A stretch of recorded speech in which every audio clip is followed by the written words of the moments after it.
Stella with the shades here. I thought I'd give you something a little short and sweet before I go outside to check on my car. Oh, I don't even want to see it. I haven't checked on my baby in more than a day. So today's video is about dating multiple men. I want to shout out my cousin Glenn PJ.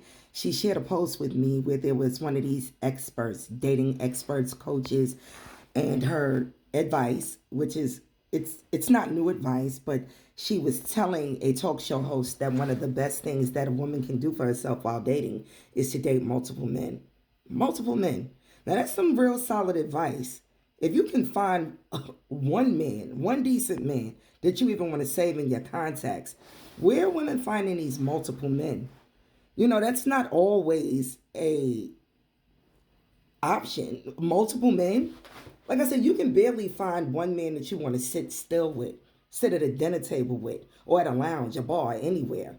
So the multiple men trope, that idea, again, although it sounds good on paper, in theory, how is that working for women?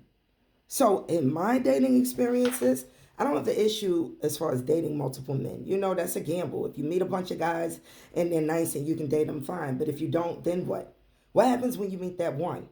You only meet one guy that you're into, and then he turns out to be a piece of shit.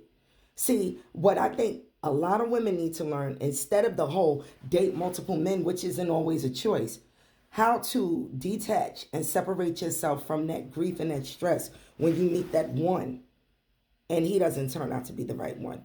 We have to learn how to soothe ourselves and be well and enjoy life in that gap period after it doesn't work out with that man, you know, until you meet these multiples. How to just enjoy yourself again and be great and take care of your shit when it doesn't work out with that man.